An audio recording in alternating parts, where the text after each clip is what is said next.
Hello everybody. The purpose of this video today is to help everyone like me that is home every day, cooped up and ready to pull their hair out. Trying to find things to do with friends and family.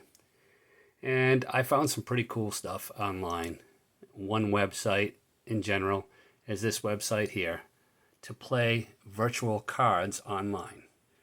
So if you look, that is the website, playingcards.io. That's the website you go to. It looks like this. Looks a little kiddish in a sense, but it actually is a lot of fun. We've been playing it now for a day or so with family, and it's pretty cool. So when you go to the website, this is what it looks like. You scroll down. It has its own templates, its own games, online checkers, Crazy Eights, Go Fish, a bunch of other games as well. But I like to use the custom game option, this one here, so I can play my own card games like we play Pitch or High-Low Jack with the family together. So I go to this other custom section here and I click on it. That opens up to this here and it says play any standard 52 card deck game online. Okay, and then if you look here, it says start game. You click on start game. It now gives you the enter button and a link to share with other people. So for this situation, I'm actually going to copy this link. I have dual monitors and I'm going to send this to my tablet so I can act like I'm playing with another person to show you kind of really how the game works. So bear with me for a second.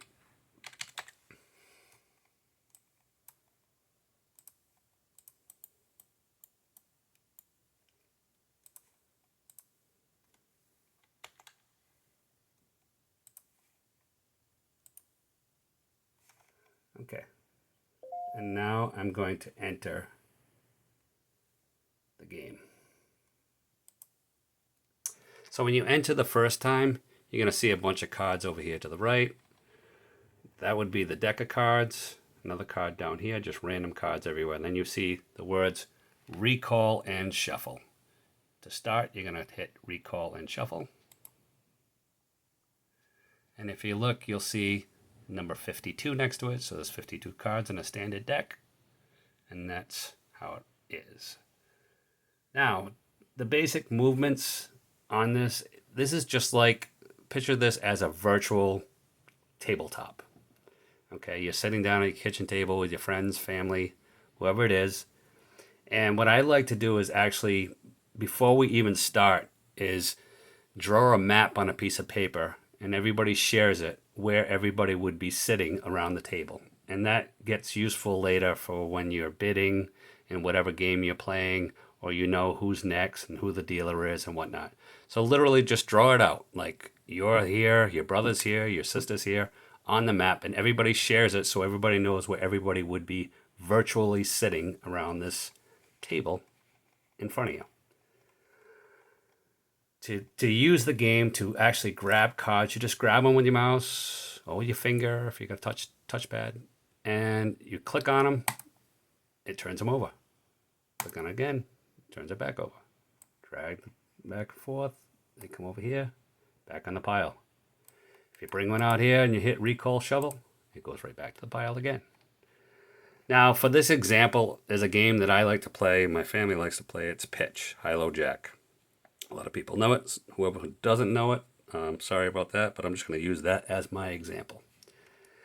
If you look at the bottom here, it says click cards to flip, drag cards to move. Well, we already went over that. And cards placed here are only visible by you. So if you drag the cards from here and you bring them down to that area, you'll see that the card will flip over. And no one in the room can see that card. Only you can. So that's like holding your cards in your hand. Now for Pitch, that's 6 cards in the game. What I'm going to do is drag 3 from the deck, because you usually pitch 3 at a time.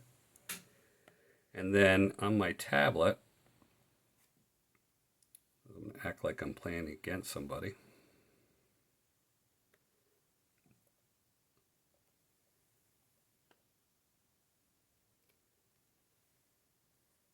I'm going to enter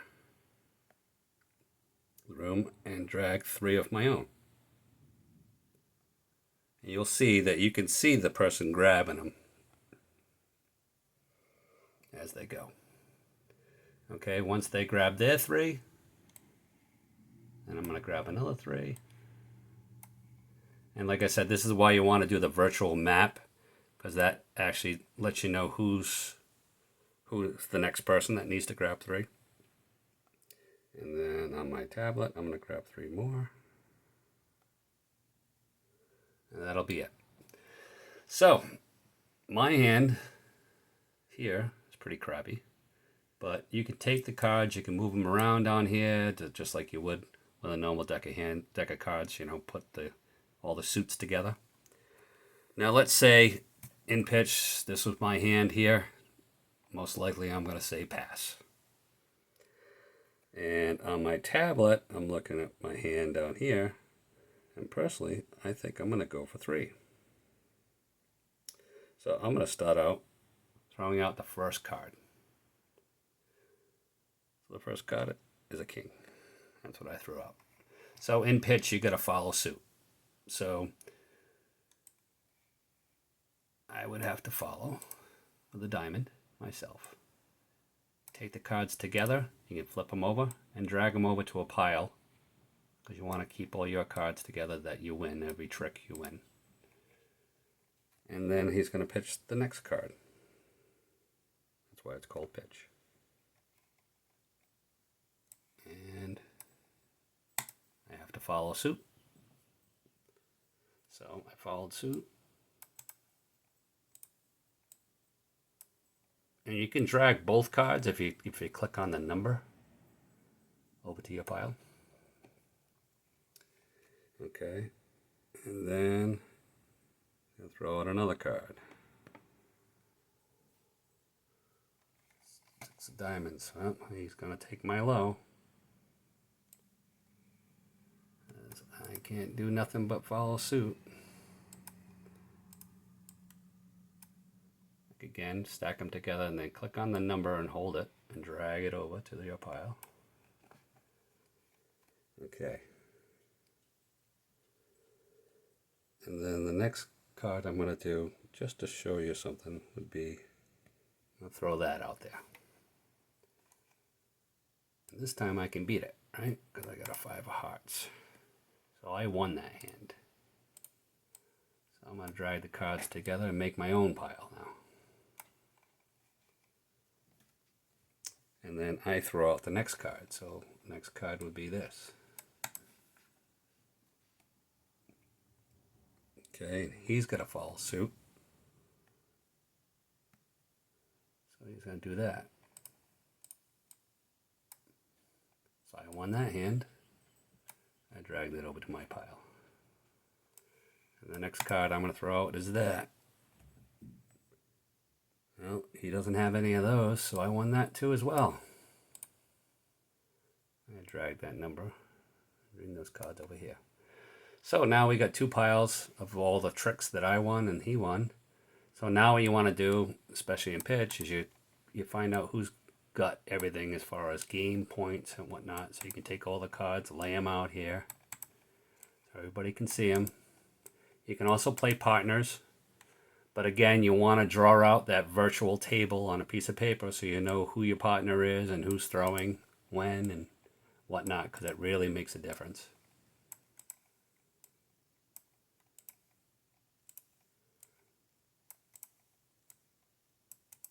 So in this one here, we count for game and points. So in pitch, a king is 3 points, a queen is 2 points, so that'd be 5 points. Well, over here I got 10 points and 4 points because an ace is 4, so 14 points. So I actually took game, but other than that, he's got high and low. So he didn't make his 3. He only made 2, so he goes up for 3, believe it or not. So that's how that works. Now, the other thing that you want to do, another reason why you want to create the virtual table, and something we figured out last night that's really helpful, is if you know where everybody's sitting and the shape of the group that's sitting. Let's say you have 4 people, Okay, and you would have been playing at mom's table, sitting across from each other. Well, let's say even 5 people, and there's one person at the end of the table. So picture this being a square table.